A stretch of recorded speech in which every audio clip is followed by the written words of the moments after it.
Halo semuanya, selamat datang kembali ke channel Koas Mata UPH. Di kesempatan kali ini, kami akan membahas mengenai kegawat daruratan mata. Pembahasan topik akan berfokus pada 3 poin penting. Yang pertama yaitu ablasio retina yang disebabkan oleh miopia tinggi, yang kedua glaukoma akut, dan yang ketiga hifema traumatika. Ablasio retina adalah terlepasnya lapisan neurosensori retina dari lapisan retina di bawahnya, yaitu epitel pigment retina yang melekat kuat pada koroid. Umumnya, pasien akan mengalami kehilangan penglihatan secara mendadak, dan ini bisa menyebabkan kebutaan permanen. Klasifikasinya dibagi menjadi 3. Rhegmatogenosa merupakan tipe paling banyak yang disebabkan oleh robekan pada retina sehingga menyebabkan cairan vitreous masuk dan menyebabkan retina lepas di pigmen koroid. Lalu untuk yang traksi dikarenakan jaringan parut sehingga menyebabkan traksi pada retina dan kemudian ablasio retina terjadi tanpa robekan. Lalu yang eksudatif itu dikarenakan kelainan pembuluh darah yang menyebabkan ekstravasasi cairan menumpuknya eksudat di subretina sehingga menyebabkan retina terangkat. Etiologi rhegmatogenosa paling banyak disebabkan oleh miopia tinggi dan patologis, dan untuk traksional bisa disebabkan oleh DM proliferatif ataupun trauma penetrasi. Untuk eksudatif disebabkan oleh infeksi yang dapat menyebabkan peradangan pada uveitis posterior. Sekarang kita memasuki patofisiologi ablasio retina et causa miopia tinggi. Miopia adalah kelainan refraksi di mana bayangan jatuh di depan retina. Kemudian miopia itu sendiri bisa diklasifikasikan sesuai derajatnya. Dan derajatnya itu ditentukan oleh nilai dioptri mereka. Untuk dioptri minus 3 itu bisa dibilang miopia ringan. Kemudian untuk dioptri minus 3 sampai minus 6 itu miopia sedang. Dan yang terakhir apabila dia lebih dari minus 6 maka dia miopia tinggi. Miopia menyebabkan 40% dari semua ablasio retina. Miopia tinggi memiliki 5-6 kali resiko mengalami ablasio retina dibandingkan miopia rendah. Penderita miopia tinggi memiliki pemanjangan mata atau axial elongation yang menyebabkan retina lebih merenggang. Apabila ini terjadi, maka rentan terhadap robekan retina perifer. Mata dengan miopia bisa menyebabkan perubahan degenerasi vitreus, sehingga akan rentan kolaps dan terpisah dari retina. Ditambahkan akan meningkatkan resiko robekan retina. Untuk ablasio retina itu sendiri terjadi apabila retina robek. Dan setelah itu robek, maka cairan vitreus akan masuk dan mengisi ruang subretina dan disitulah akan disebut ablasio retina. Untuk manifestasi klinis dari ablasio retina yang tipe rhegmatogenous, pertama kita bisa menemukan fotofobia, di mana pasien mengeluhkan terganggu ketika melihat kilatan-kilatan cahaya seperti flash kamera. Selanjutnya, kita juga bisa menemukan pasien mengeluhkan floaters, di mana pasien melihat bayangan berukuran kecil hingga besar, seperti bintik-bintik atau benang hitam yang tampak melayang-layang pada pandangan. Selanjutnya, kita juga bisa menemukan defek lapang pandang pada pasien, di mana pasien merasa penglihatan seperti tertutup tirai. Untuk pemeriksaan fisik pada kasus ablasio retina, pertama kita harus melakukan pemeriksaan visus, di mana kita memeriksa gangguan visus yang disebabkan oleh gangguan pada makula lutea, atau juga bisa disebabkan oleh kekeruhan vitreous body yang menghalangi jalan masuknya sinar.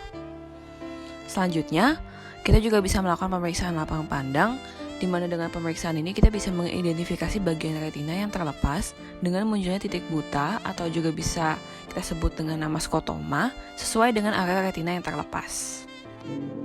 Pemeriksaan oftalmologi selanjutnya yang dapat kita lakukan yaitu pemeriksaan funduskopi, di mana kita dapat menemukan tanda-tanda sebagai berikut.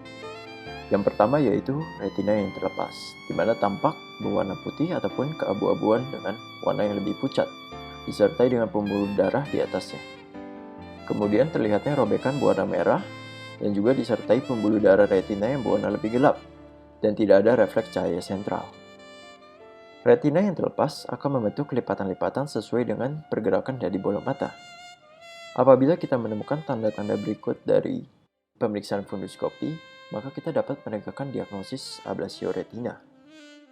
Pemeriksaan penunjang lainnya yang dapat dilakukan yaitu pemeriksaan ultrasonografi B-scan. Pemeriksaan ini dapat dilakukan untuk menegakkan diagnosis ablasio retina, terutama pada kasus di mana retina tidak dapat dilihat melalui pemeriksaan funduskopi. misalnya pada penderita katarak matur, opasitas kornea, maupun opasitas vitreus. Prinsip utama penata laksanaan ablasio retina adalah menyatukan kembali retina dengan dinding posterior, serta mengunci air mata atau celah yang dapat menyebabkan ablasio retina. Nah, yang pertama itu adalah pneumatic retinopexy, di mana ini merupakan proses di mana udara atau gas akan disuntikkan ke vitreus untuk mendorong retina yang robek dan menghentikan aliran cairan ke subretina. Yang kedua adalah subscleral buccal procedure, di mana ini berfungsi untuk mempertahankan retina tetap pada posisinya dengan cara melekukan sklera menggunakan silikon band yang dijahitkan pada daerah robekan retina.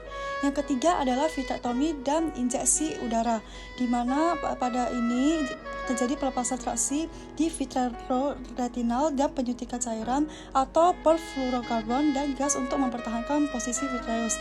Dan yang terakhir adalah cyclotherapy, di mana ini akan menggunakan terapi beku untuk membentuk jaringan parut untuk menyatukan retina kembali ke lapisan di bawahnya. Lalu berikutnya adalah glaukoma akut. Definisi dari glaukoma adalah suatu kelainan pada mata yang ditandai dengan meningkatnya tekanan intraokuler yang disertai pencekungan diskus optikus dan pengecilan lapang pandang. Glaukoma akut sendiri adalah glaukoma yang terjadi kurang dari 2 minggu. Patofisiologi dari glaukoma akut terjadi ketika ruang anterior secara anatomis menyempit sehingga iris terdorong ke depan. Kemudian ini mengakibatkan iris menempel ke jaringan trabekular dan menghambat humor aqueous mengalir ke saluran sklem. Nah, pergerakan iris ke depan dapat karena peningkatan tekanan vitreus, penambahan cairan di ruang posterior atau lensa yang mengeras karena biasanya pada usia tua. Iris yang tergolong ke depan ini mengakibatkan tekanan intraokular yang meningkat sehingga terjadinya blok pupil, di mana iris dan lensa bersentuhan, dan terjadinya penutupan sudut. Selain itu, peningkatan tekanan intraokular akan mendorong perbatasan antara saraf optikus dan retina di bagian belakang mata. Akibatnya, pasokan darah ke saraf optikus berkurang sehingga sel-sel sarafnya mati. Nah, karena saraf optikus mengalami kemunduran, maka akan terbentuk bintik buta pada lapang pandang mata. Untuk menentukan etiologi, kita harus menentukan jenis glaukoma mana yang dimiliki oleh pasien. Jadi, glaukoma dibagi menjadi 2. Yang pertama adalah glaukoma primer, di mana penyebabnya tidak diketahui dan biasanya mengenai kedua mata. Yang kedua adalah glaukoma sekunder, di mana penyebabnya diketahui, seperti contohnya penggunaan steroid jangka panjang, pasca operasi, dan trauma. Dan biasanya pada glaukoma sekunder ini hanya menyebabkan masalah pada satu mata saja. Pada glaukoma akut sudut tertutup, obstruksi pada aliran aqueous humor menjadi etiologi utama. Biasanya ini disebabkan oleh beberapa alasan seperti variasi anatomi. Contohnya pada bilik anterior yang dangkal, ukuran lensa yang besar. Selanjutnya bisa juga diakibatkan oleh jalan masuk ke dalam bilik anterior yang sempit. Pada mata yang memiliki bilik anterior yang dangkal, akan membuat sebagian besar iris dan lensa saling berkontak dengan satu sama lain, yang mengakibatkan perlambatan dan penghambatan aliran aqueous humor dari bilik posterior ke bilik anterior bola mata. Jika ini terjadi, akan membuat suatu perbedaan tekanan antara kedua bilik tersebut yang disebut dengan pupillary block. Masalah ini lalu akan membuat iris lebih bertekuk sehingga mengkontribusi kembali pada penyempitan sudut bilik anterior.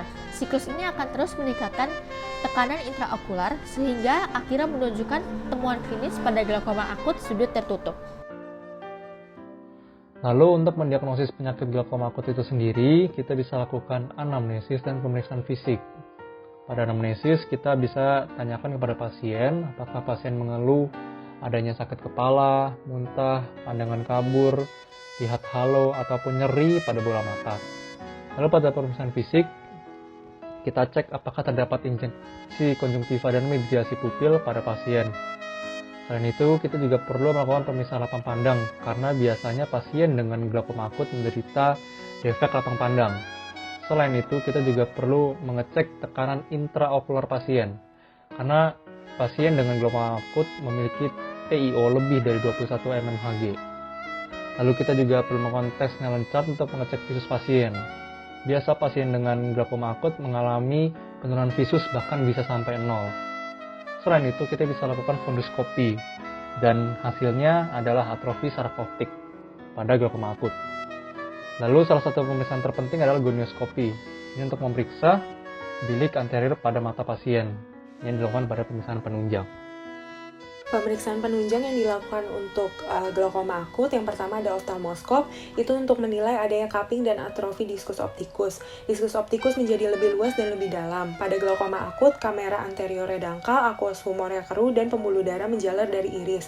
Yang kedua ada tonometri. Ini merupakan pemeriksaan untuk menilai tekanan intraokular. Pada glaukoma akut, ketika TO-nya meningkat, maka sudut COA akan tertutup, sedangkan pada waktu TO normal sudutnya sempit. Yang ketiga ada slit lamp biomikroskopi. Ini untuk melihat ada hiperemisi liar karena injeksi pembuluh limbal dan pembuluh darah konjungtiva. Lalu melihat ada edema kornea dengan vesikel epitelial dan penebalan struma, dan adanya flare dan sel aqueous.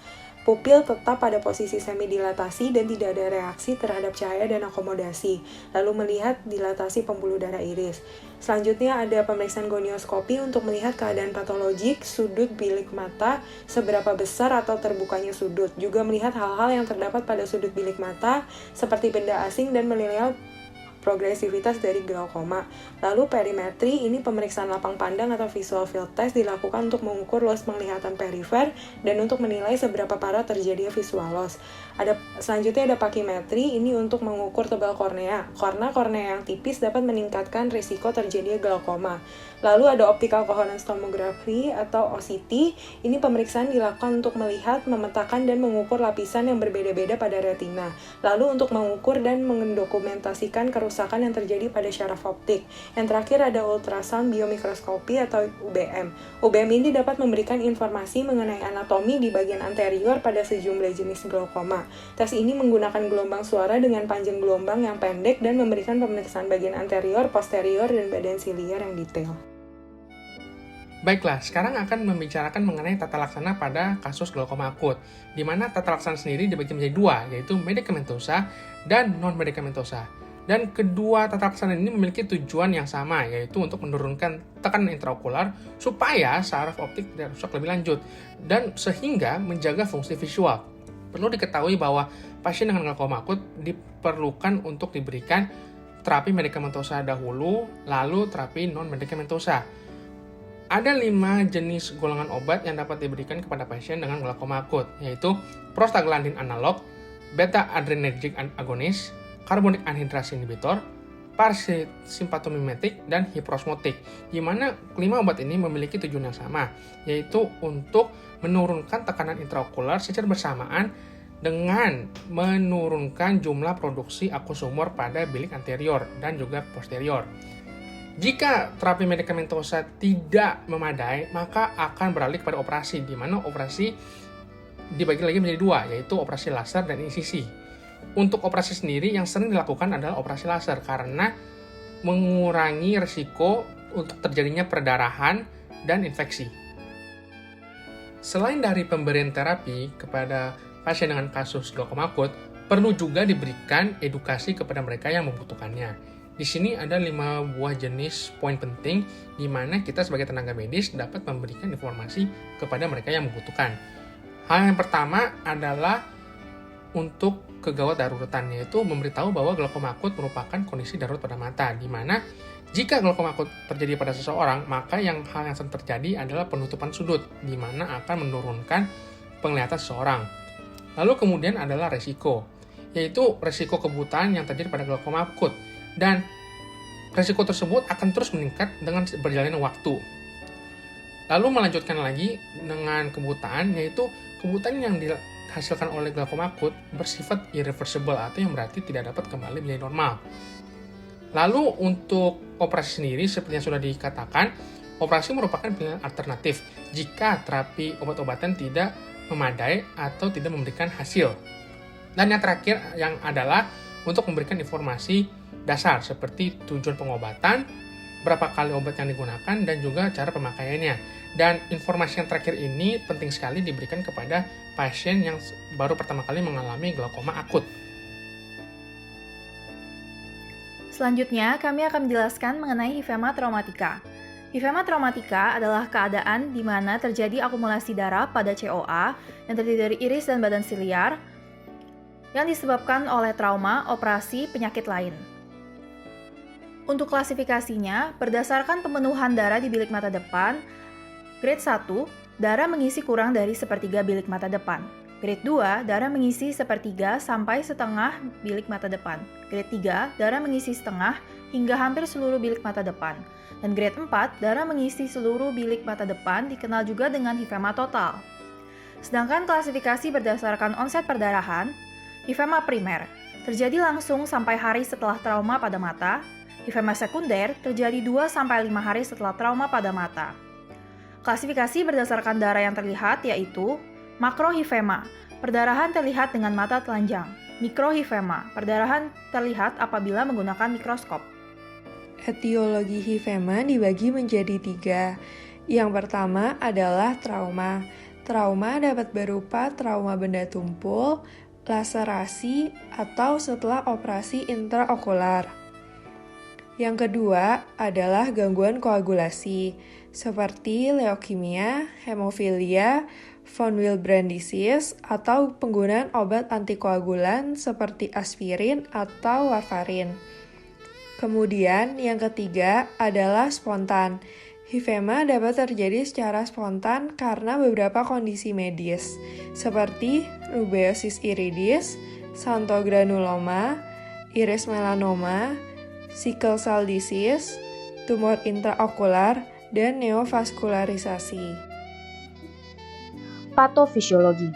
Patofisiologi dari hifema traumatica adalah saat terjadi trauma tumpul pada anterior mata yang menyebabkan terjadi ekspansi sklera ekuatorial dan peregangan limbus serta pergeseran lensa atau diafragma iris. Hal ini mengakibatkan adanya peningkatan tekanan intraokular yang menyebabkan adanya shearing force pada badan siliar dan iris. Perdarahan yang muncul merupakan akibat dari robekan arteri circulus major dan cabang dari badan siliar, arteri koroid, dan vena pada badan siliar. Selain itu, dapat juga terjadi robekan pada pembuluh darah iris di margin pupil atau bilik mata. Namun hal ini jarang terjadi. Selain trauma tumpul, juga terdapat trauma penetrasi yang akan menyebabkan cedera langsung pada iris. Patofisiologi hifema spontan terjadi pada pasien dengan kondisi medis tertentu yang beresiko terjadi iskemia, neovaskularisasi, atau kelainan vaskular. Pasien dengan kondisi seperti ini dapat mengalami kebocoran pembuluh darah secara spontan. Contohnya, terjadi pada pasien dengan diabetes mellitus, tumor mata, kelainan pembukuan darah, sickle cell, dan pasien yang menggunakan obat antikoagulan.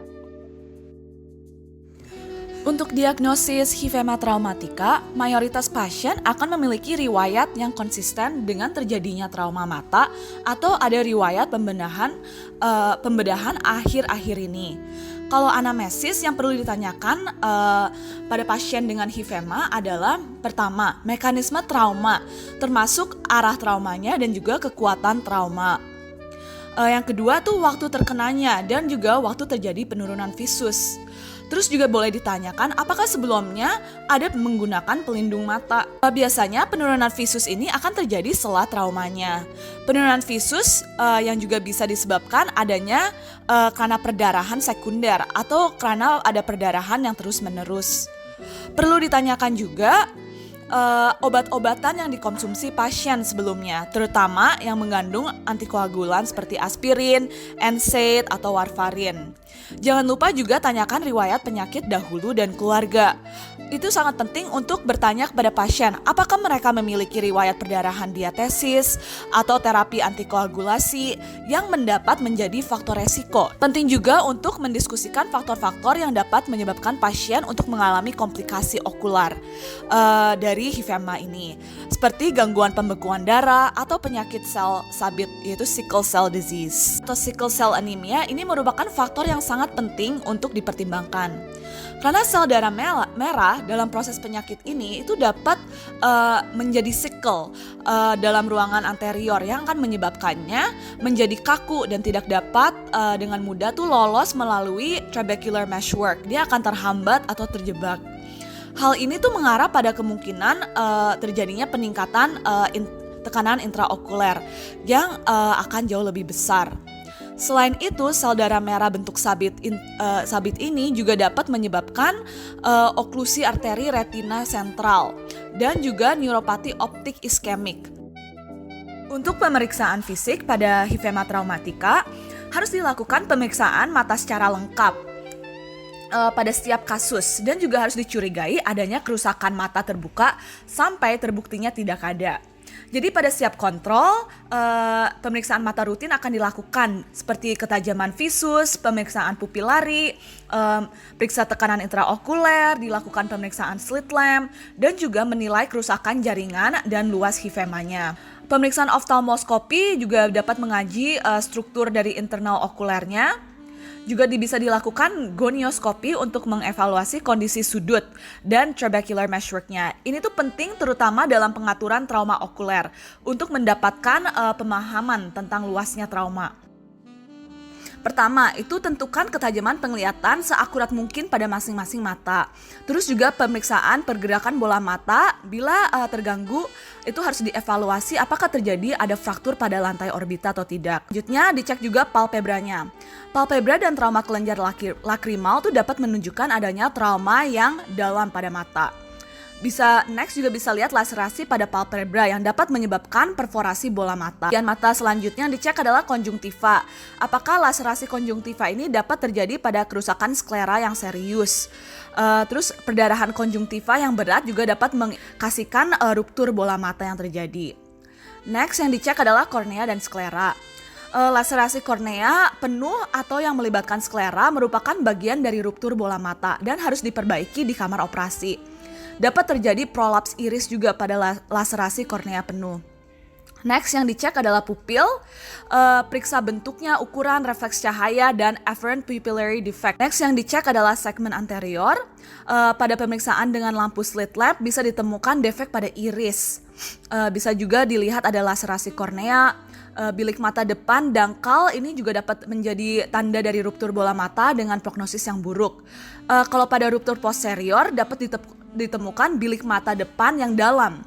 Next yang dicek adalah orbita. Periksa adanya deformitas tulang, benda asing, dan dislokasi bola mata.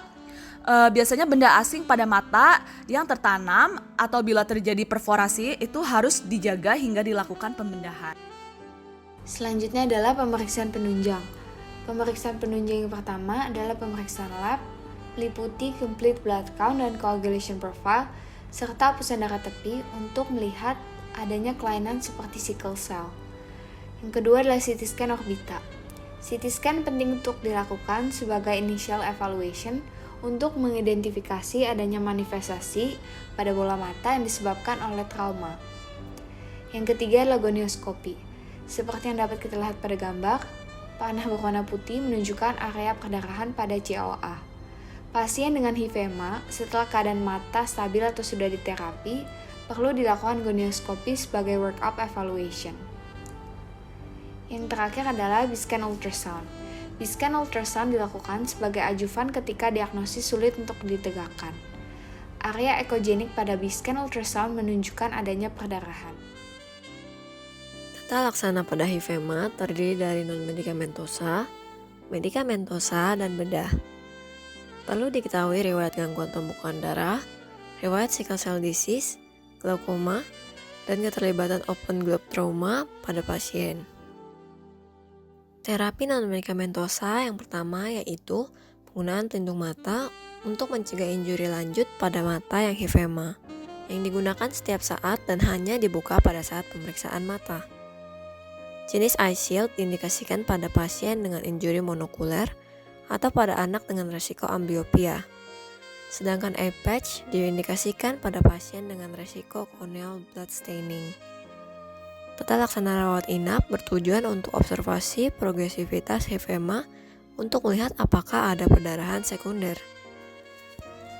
Bed rest dengan ruangan minimal cahaya, mata tertutup, dan penghindaran membaca bertujuan agar pembuluh darah yang injuri tidak diperparah dengan keadaan akomodasi mata. Elevasi kepala akan membantu mempertahankan pengendapan darah kamera okuler anterior menjauhi sumbu visual sambil mempertahankan aliran darah arteri yang relatif terhadap posisi erect. Terapi medikamentosa diawali dengan penggunaan sikloplegic, yaitu atrofin sulfat untuk mengurangi nyeri dan mencegah terbentuknya sinekia. Kortikosteroid topikal bertujuan untuk menurunkan resiko perdarahan berulang. Jika hifema disertai peningkatan tekanan intraokular, maka pertama-tama diberikan agen yang mensupresi aliran aqueous humor. Brimonidin harus dihindari pada anak berusia kurang dari 3 tahun karena resiko apnoe. Jika tekanan intraokular masih belum terkontrol dengan pengobatan topikal, dilanjutkan penggunaan obat sistemik seperti karbonik anhidrasa inhibitor yaitu acetazolamid atau agen hiperosmotik yaitu mannitol. Antifibrinolitik yaitu asam tranexamat diberikan agar menurunkan resiko perdarahan berulang. Tata laksana simptomatik tambahan yang dapat diberikan yaitu acetaminophen untuk nyeri dan pencegahan mual atau muntah dengan ondansetron dengan tujuan mencegah peningkatan tekanan intraokuler secara mendadak akibat emesis. Berikut ini merupakan beberapa indikasi bedah, yaitu corneal blood staining, hifema luas atau total yang persisten, perdarahan aktif di kamera okuli anterior, dan tekanan intraokuler yang tidak terkontrol dengan pengobatan maksimal. Terdapat 3 terapi pembedahan, yaitu parasentesis dengan membuat 2 insisi parasentesis disertai dengan irigasi salin, clot expression and limbal delivery untuk hifema yang membeku dan ideal setelah hari keempat, dan bimanual cutting atau aspiration untuk hifema menggumpal dengan menggunakan prophytrectomy ataupun kombinasi dengan trabekulektomi pada pasien dengan tekanan intraokuler meninggi dan hifema total. Edukasi pasien hifema traumatika perlu dijelaskan pertama-tama mengenai definisi, perjalanan penyakit, tata laksana, dan prognosis. Untuk tata laksana perlu dijelaskan lebih mendetail berkaitan dengan efek samping obat-obatan dan prosedur pembedahan yang akan dilakukan, mulai dari indikasi, risiko pembedahan, dan hasil akhir dari pembedahan yang akan dilakukan. Selanjutnya, perlu diingatkan kembali kepada setiap pasien untuk menggunakan helm saat berkendara, dan yang terakhir diberitahukan lebih lanjut kepada pasien untuk segera ke rumah sakit jika mengalami gejala seperti perdarahan berulang, peningkatan tekanan intraokular, atau ablasi retina. Terima kasih telah menonton video ini dari awal hingga akhir. Semoga video ini dapat berguna dan bermanfaat bagi kita semua.